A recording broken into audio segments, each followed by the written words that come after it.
But now, it was reported that during this meeting, the players from the Lakers and the Clippers voted to boycott the remainder of the NBA season, but only those two teams. LeBron pleading for owners to get more involved and to take action. Chris Broussard, I'll start with you. What was your reaction to how this day played out? Well, I've never been more proud of black athletes in my adult life, and the white athletes who supported them.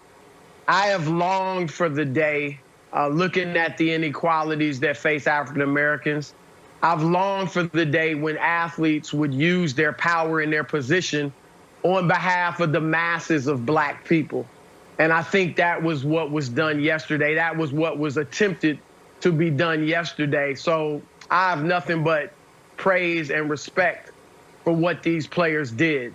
They're willing to sacrifice, it appears, their livelihoods, hundreds of thousands of dollars, perhaps millions of dollars on some players' parts, for change in this country, not so much on their behalf, but on the behalf of the African-American community as a whole. And I think any American, regardless of race, regardless of your political stance, should be able to respect when you see people in a privileged position being willing to sacrifice some of their privilege for others who don't have their same privileges. So I give love to the players. Now, there's been a lot of talk about a plan.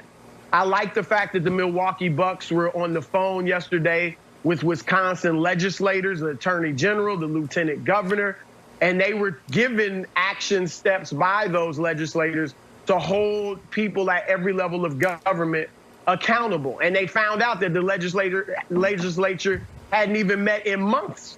And so they want to hold those people accountable. I also like the fact that LeBron James is saying, let's get the owners involved and hold them accountable.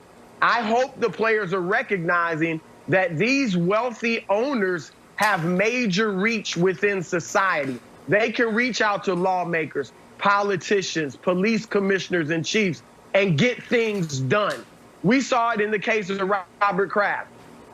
Black entertainers and athletes have been trying for months to get Meek Mill, the rapper, out of prison. Robert Kraft goes and visits him, and 2 weeks later, Meek Mill is out. They have major reach, and I think that's maybe what LeBron James is talking about. Use your connections and your power on behalf of the black lives that you say matter. So I like that as well. And I'm going to say this, too.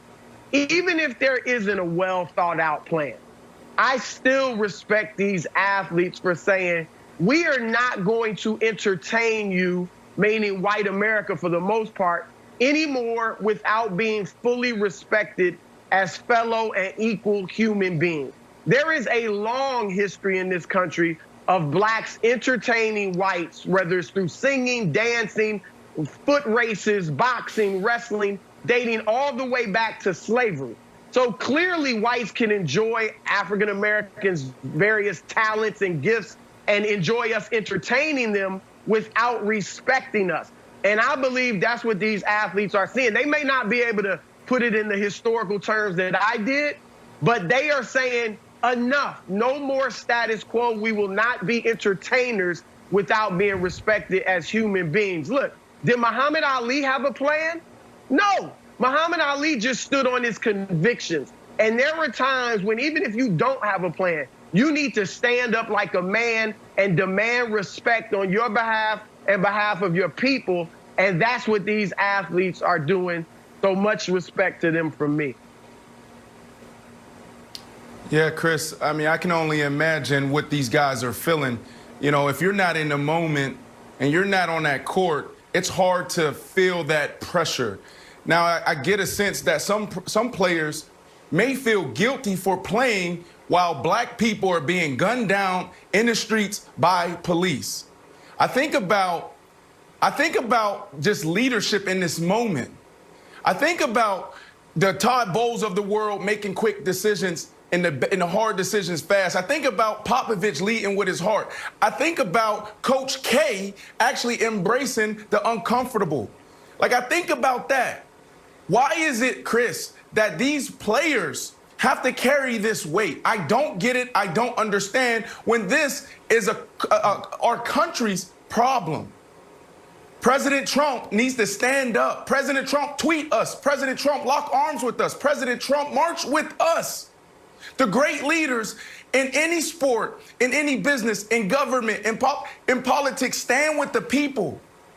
Now, I'm not trying to make this into a political thing. It comes down to just fundamentals. I don't care about right or wrong. I don't care about who did what, who said what. I don't care about anybody's agenda. But when you're put in a position of power and you're called to lead, you need to lead. Where are you? Now, this is a phenomenal job by the NBA players, and you also have to highlight the WNBA players of showing what being responsible with your platform is. Phenomenal job. But this is not their only job. It shouldn't even be their job. When we have the most powerful country in the world, we have a president who is more than capable to help. So for me, I think about sports and this reflection of sports being this microcosm and a reflection on society. So if society is broken, Chris, then sports should be broken as well. And I'll take it in a slightly different direction in this regard. Broussard, you alluded to some of the most powerful people in the world are sports owners. We talked about that earlier. I mean, the owner of the Magic is related to the Secretary of Education. The owner of the Nuggets is a Walton heir. Tillman Fertitta hangs out with the president regularly. So obviously, the players, I think, in part here are trying to press on the owners to use those leverages of power.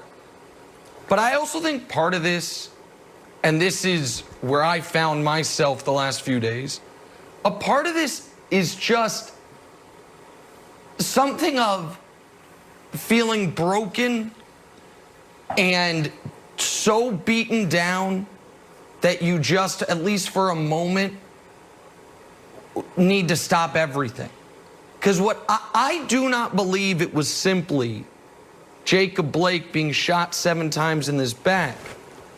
I think it has some of the players are reacting to the reaction to that from the general public, many of whom call themselves NBA fans, which is that we are seeing once again there is a not small segment of America that will always be able to justify any use of force against any black person. Go back when Tamir Rice was carrying a toy gun in an open carry state as a 12-year-old boy. And within 2 seconds of police arriving, he was shot down in the street, and then they cuffed his mom and sister when they ran over to help. And folks justified it. The Trayvon Martin, when he is followed and accosted by a would-be vigilante who disobeys the orders from the 911 dispatchers, starts a fight with him, and then starts losing the fight and kills him, people found a way to not only justify what George Zimmerman did, but in some circles turn him into a cult hero, where he's signing autographs. John Crawford is in an open carry state. In Ohio, walking around in Walmart, picks up a BB gun Walmart's selling, and within seconds of arriving, police kill him. And it's justified. Just recently, Ahmaud Arbery is stalked and murdered by a former cop and his family.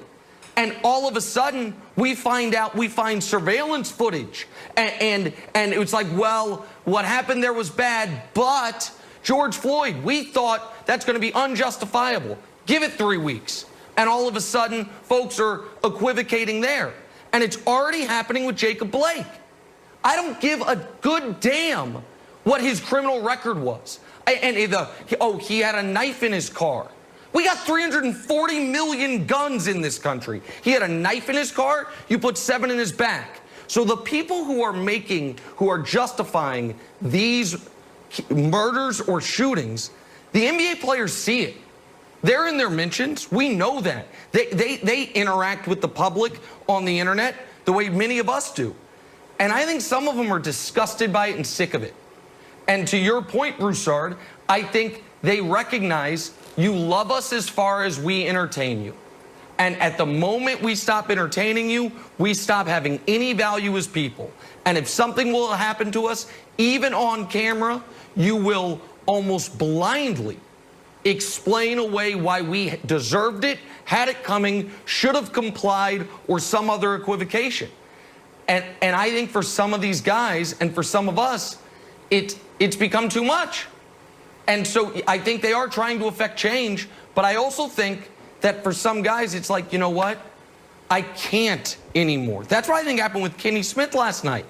I don't think he was trying to affect change at TNT. I think he just said, I can't anymore. Yeah, Nick, that's what I was going to bring up. Broussard, I want your reaction from this. You've covered the league for a long time. I thought two of the most powerful moments yesterday were by media members and former players. The first being Kenny Smith, and the second being Chris Webber. I want to play the sound here, and Broussard, I want you to react to it on the other side.